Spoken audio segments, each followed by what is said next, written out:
but here's some hard questions for Muhammad. Okay. Muhammad was rejected by the people of the book. He tried to be a prophet amongst the Jews and the Christians, and he was rejected because his message didn't follow the Old Testament prophecies. The Judaistic people did accept the Christians on the premise that they recognized Christ through the Old Testament prophecies, even though they disagreed with who Christ was. But the reason why the people of the book, the Jews and the Christians, got on so well was because they didn't have a doctrine that was malicious. But that's not to say that in the Old Testament there were malicious practices. They had malicious practices where they'd stone people and stuff. But as time went on, they culturalized it. They had to, because there was too much going on. Slain animals everywhere, sin being punished everywhere. If you remember Paul the Apostle, he was a Pharisee, he was a Jew, and he went around murdering Christians. Don't think that the Jews are innocent of some bad stuff, because they are. And for the Christians, if you think of the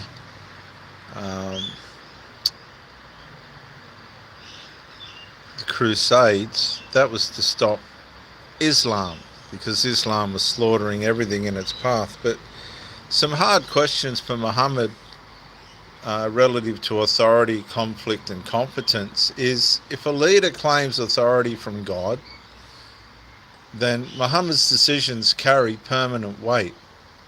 Muhammad's leadership created a powerful religious system, but several decisions raise enduring questions about his authority, the conflicts he caused, and the cost of establishing control in a contested environment. Teaching point number 1. Conflict became a tool of consolidation. Disputes did not remain theological. The terrorism went beyond the theology. They moved into political and military action. And that may have stabilized authority in the short term for Muhammad, but it also embedded conflict into the formation of Islam. And that's where the terrorism comes from the formation of Muhammad's doctrine. Now, Muhammad's doctrine's built on the rejection from the people of the book. And when you come back to it, viewers, you've got to realize that if you're a Christian, you're a person of the book. When you identify, if you're with Muslims, say, hang on a minute, I'm a person of the book, they see that completely different to being a Christian. There's an authority behind the people of the book, because the people of the book rejected Muhammad. So if you ever find yourself in a situation with a Muslim and you're remaining peaceful, just say to them, I don't know how you interpret Christianity, but I'm a person of the book, and their countenance will change, because the people of the book rejected Muhammad, and that's why he became a terrorist. He was rejected as a prophet. He was not accepted. And that changed everything. It was so, people don't realize this, but young Adolf Hitler, met a Jewish girl and started a typical romance. But the Jewish girl rejected him for no reason and without reason, and he never knew why. And they believe this started his hatred for the Jews. That one rejection. Now, some of you guys may have been rejected by a girl when you were young, and it probably hurt. Well, Hitler took it really bad, and they believed that this could have been the fundamental part of the evil that caused his anti-Semitism to be the main purpose of his life. And this is what happened with Muhammad. The people of the book completely and utterly rejected him as false. And this is what hasn't happened if you think of the Watchtower, the Jehovah's Witnesses. They've gotten away with it too. They've been totally rejected as a cult by their beliefs, no different to Islam. But what we need to learn in our modern time is that these organisations, despite their evil and their lies and their terrorism with the cult of the Jehovah's Witnesses in the form of shunning and family division and putting the organisation, that's a very vicious. In the Australian Royal Commission, that they couldn't understand how the Watchtower had been enabled to allow that to happen in the organisation, and they asked them to change it. So with Islam, it was the same. Muhammad was completely and utterly rejected by the people of the book, the Jews and the Christians. And so he had conflicts. He'd go around terrorising and militarising places to take over in the Middle East. And in Medina, it led to several outcomes, reinforcing division rather than coexistence. He was a terrorist. If it didn't suit him, he'd annihilate the community and place where he was coming into or taking over. Teaching point number 2, authority became centralised and difficult to challenge. Now, we've all heard this in religious organisations. When the authority is the central pivot and you just can't challenge it, right? That's when it's time to run. Religious, political and legal authority were closely tied to one leadership figure, and that was Muhammad. But Muhammad was a deviant, a complete and utter deviant. There was one night there where he was molested by men all night. You can look that up. He was a pedophile. He used his authority to have access to young girls. He even married a girl at the age of 9 and consecrated the marriage. She was only 9, and that's just despicable. And that's why in Islam you get the allowance to be able to do it. They do it in the Middle East. They if he could do it, then that's part of our doctrine.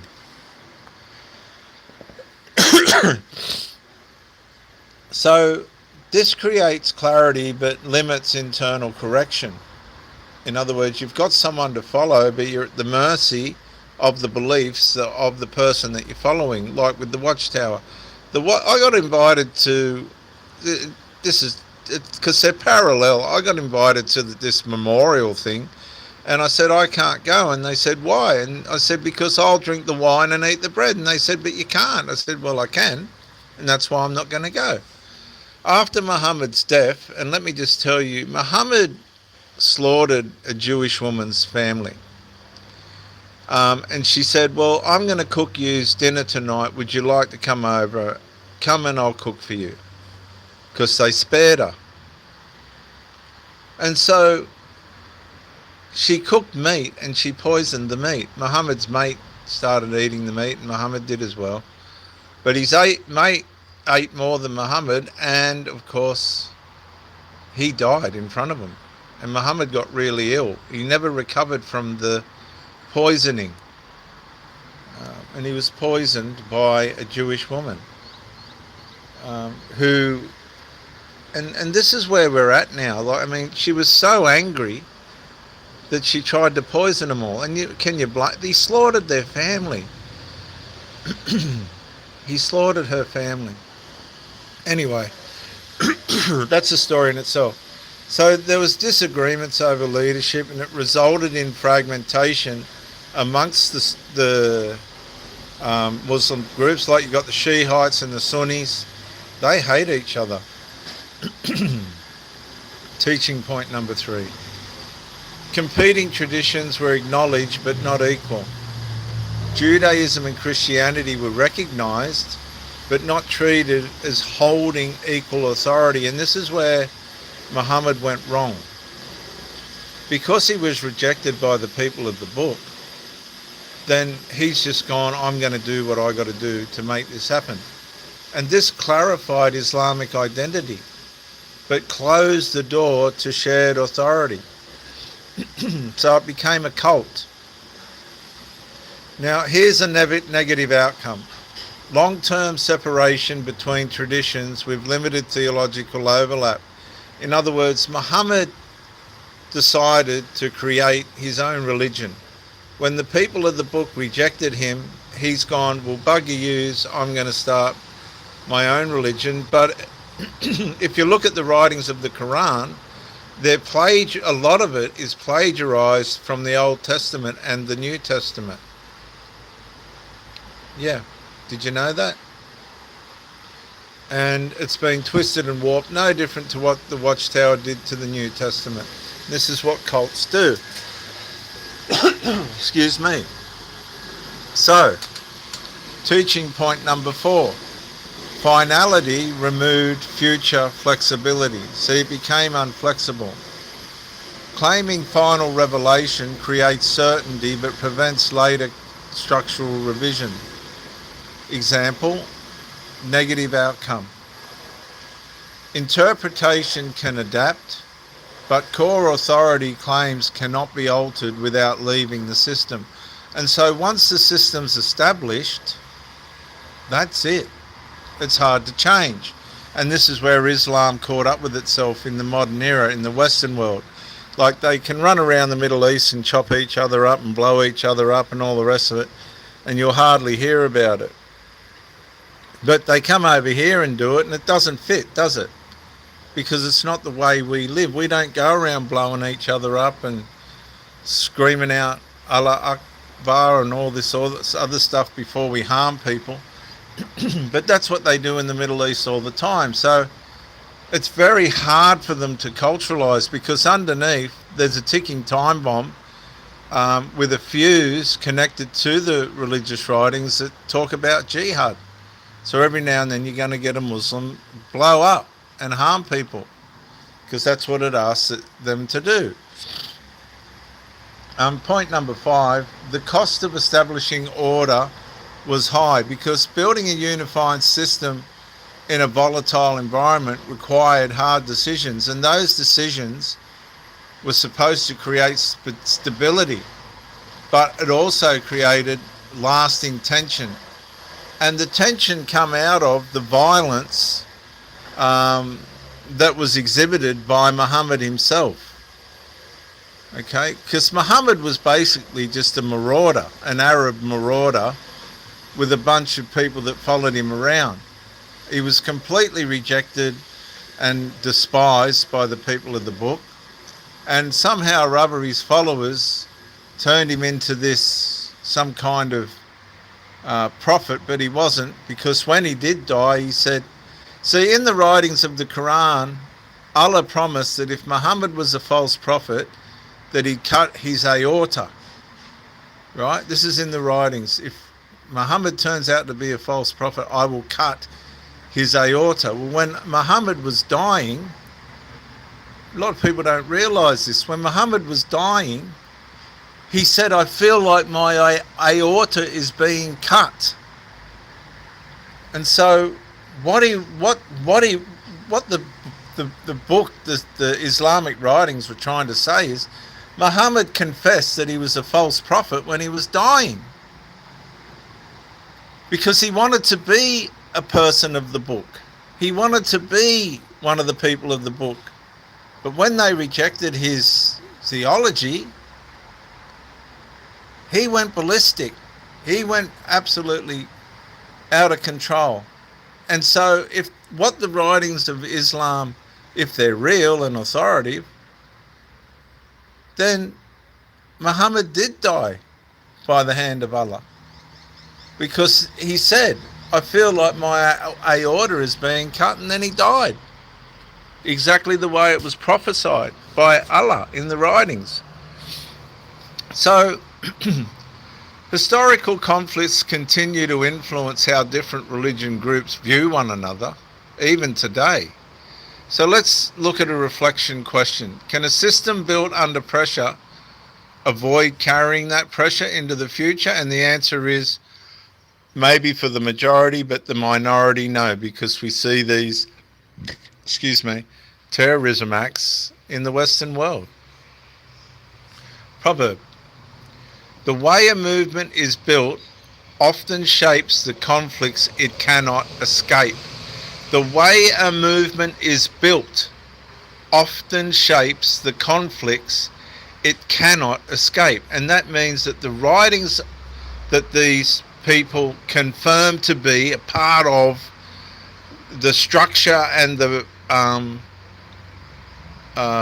foundation of that religion or cult will come back to bite it in the end. And we've seen it over and over again with Islam. And in closing, viewers, if you want to evaluate history seriously, ask hard questions without turning them into weapons. Because for Islam, and I'm talking, well, just Islam, I mean, look, let me say this before I go. Can you be a Muslim if you don't believe in jihad? I don't think so, because it's a part of the ideology. You cannot be a Muslim and not believe in jihad. You cannot be a Muslim and not believe in dawah. You have to, otherwise you're something else. You're not a real Muslim. You're something else, and that's where it's all confused. Muhammad's lifestyle betrayed the movement. They've tried to make it dolled up and they've got all these excuses. Muhammad's venom come from the people of the book rejecting him completely and utterly. And just like Hitler, when he was rejected by his first girlfriend, he decided, just like Muhammad, we're going to take this thing out, we're going to take over, and we're going to wipe out for Hitler the Jews, and for Muhammad the people of the book. That's the latest from me, viewers, on this one, and thanks for joining me, and bye for now.